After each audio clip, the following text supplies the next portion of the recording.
From London, I'm John Weeks, and this is The Standard. In the run-up to voting day this week, we're taking a deeper look at three of the biggest issues of this year's general election campaign: tax and the economy, the NHS, and immigration. In this episode, we're focusing on immigration as a whole, how it impacts the UK, the pros and cons of migration, and how to fix the current issues facing the country. The story that's been grabbing the headlines for the past few years is the increase in migrants entering the UK illegally by crossing the English Channel. Rishi Sunak's plan to tackle the issue is to push ahead with his Rwanda Scheme. There will be a regular rhythm of flights, not just one. And the important point here is this is about establishing a deterrent. Because I believe that if people come here illegally, they shouldn't be able to stay. We need to have somewhere safe to remove them, and that's how we will stop the boats. Labour, meanwhile, would scrap the Rwanda Scheme entirely to pay for a new border security command with hundreds of new investigators, intelligence officers, and cross-border police officers. The way to bring this down, it has to be dealt with, this is a very serious issue, is what we would do, which was to set up a border security command to smash the gangs that are running this vile trade.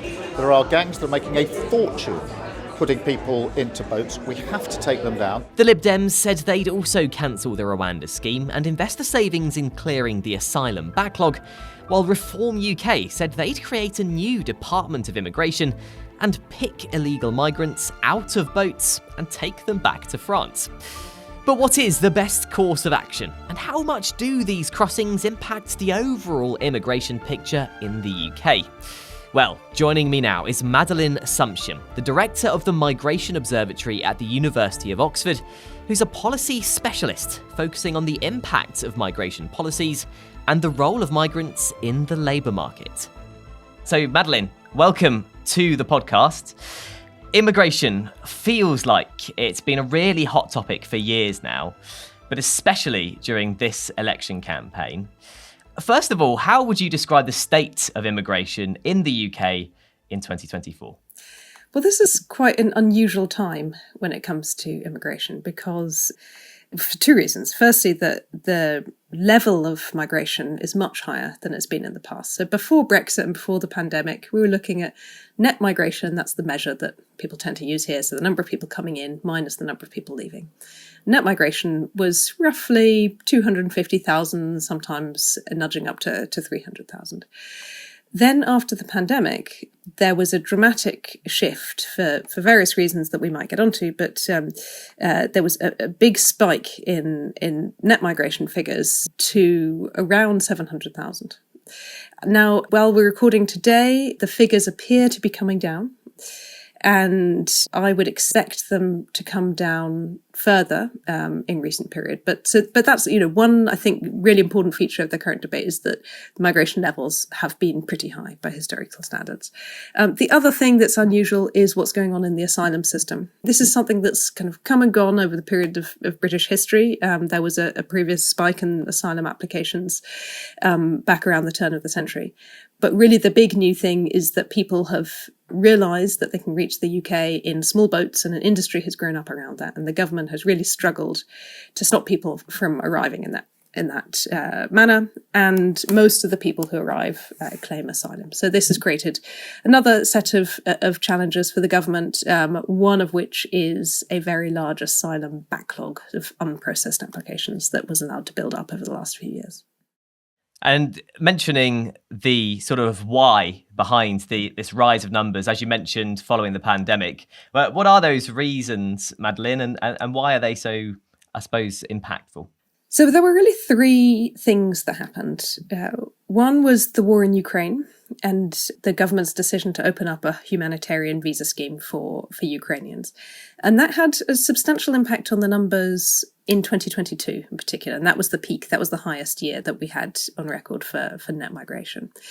The number of people coming from Ukraine, and also actually from a similar scheme for people leaving Hong Kong, those numbers actually dropped off a fair amount in 2023. So actually last year, the biggest two factors driving higher levels of net migration were workers and students.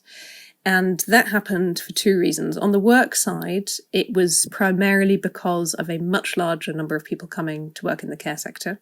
Actually, previously, before Brexit, we had free movement, of course, of EU citizens, and some of those people did work in the care sector. But from outside of the EU, people couldn't work in the care sector at all. So the policies were liberalised towards that group. And then for international students, there was also a bit of a policy liberalisation, but at the same time, universities who were in more financial trouble than in the past, in part because of inflation post-pandemic and post the war in Ukraine, they started recruiting more actively from overseas. International students were more interested in coming here, partly because they could work after their studies. And so that led to, I think, quite an unexpected spike in student numbers that may now be declining, but we'll see. There have been a number of policy changes that the government introduced between January and April this year, which are expected to contribute to a reduction in net migration. And I was going to ask you how significant immigration is, economically speaking. Do you think it does play a big part in the overall picture, or is it actually a smaller element when it comes to working out the country's finances? I think the economic impacts of migration tend to be overstated by people on both sides of the debate. So I think you hear these competing narratives of, our economy would collapse without very high levels of migration, or you hear, migration is dragging down the economy. This is why we're not doing so well. And I actually think that neither of those narratives are correct. I think that in reality, the impacts of migration sort of as an aggregate thing, right? When you average everyone together, are not that big. As I mentioned already, I think the composition of who is coming is important. But I think that overall the economic impacts are small. And how you interpret that actually kind of depends on people's broader attitude towards migration. So I think people who tend to be quite relaxed about, say, the social change that migration brings are more likely to look at those figures and say, great, well, there isn't a lot of damage and we may get some benefits at the margin, so that's all good. Whereas other people might look at the same data on the impacts and say, well, hang on, we don't need to have this pace of migration economically. We can manage without it. So if we don't want to have the level of social change in the population that we're seeing, then we can have lower migration and do just fine economically. And I think actually both of those readings are effectively correct. It kind of depends on the perspective you're coming from. Let's take a quick break now. Coming up in part 2. I think it's quite possible that the Rwanda scheme, especially if the numbers of people sent there were relatively small, would have very limited impact as well.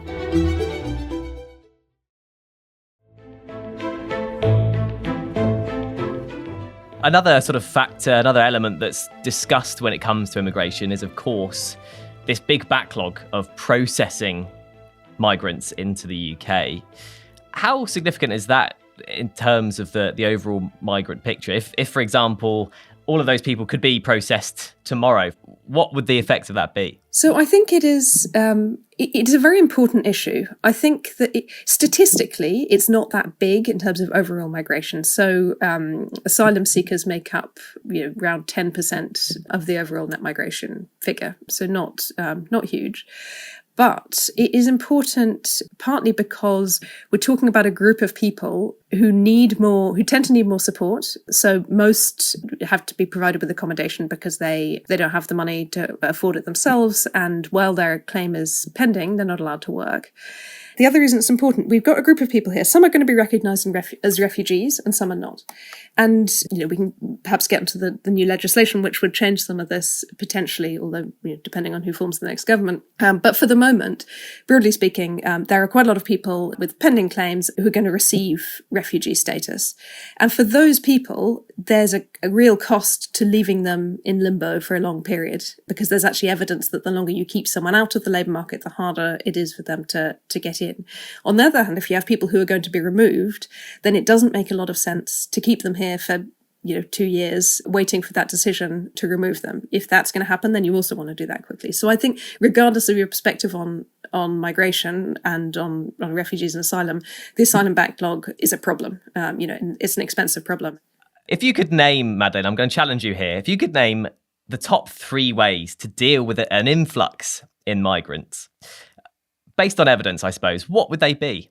Right, so you're assuming that the influx is definitely happening. Obviously, there are policies that can make migration lower, but if we're saying, okay, let's assume that there is high migration, how do you deal with it? I think planning around housing is very important. I think there is evidence that migration pushes up the cost of housing in a country where historically we have not built enough houses for the population. And so I think that, these are all very difficult problems to solve. Obviously, I'm not saying that that's just a sort of nice lever that you can pull and suddenly all the houses will appear without anyone getting upset about that. But I think housing is an issue. I think there's another planning issue around public services. So in theory, if you look at the amount of tax that migrants pay, broadly speaking, it's enough to cover an expansion of public services in order to provide, the additional GP appointments and, hospital appointments and what have you for people who are coming here.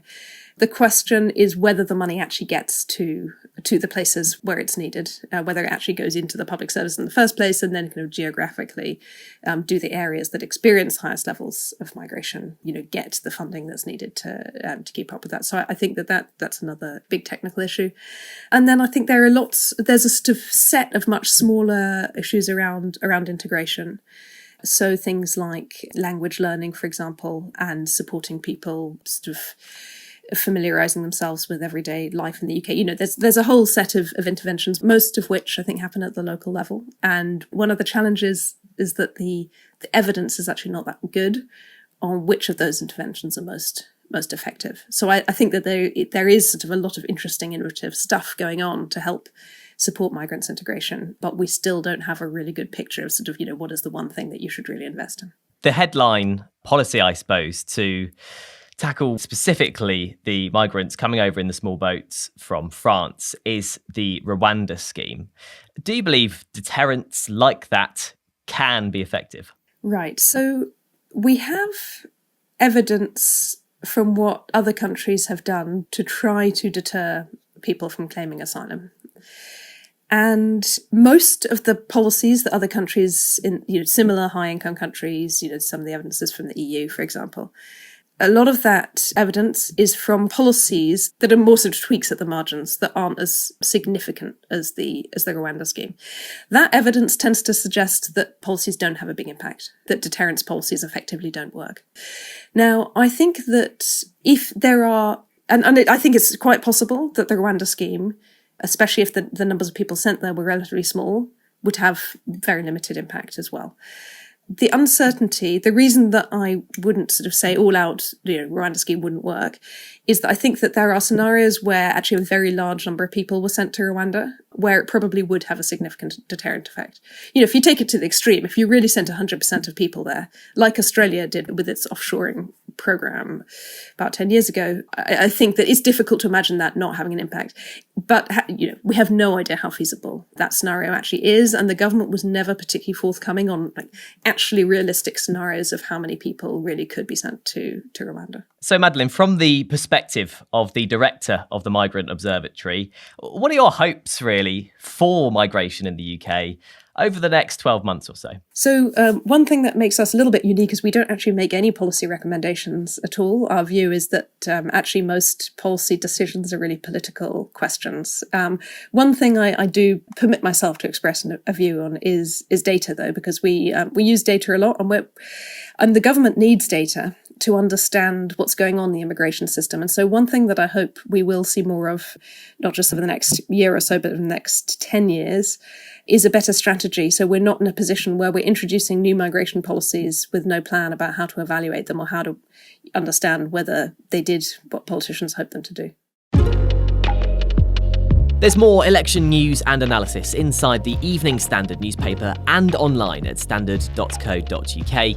Thanks for listening. We're back tomorrow afternoon at 4 o'clock, and our politics team is back for a post-election special on Friday at 4.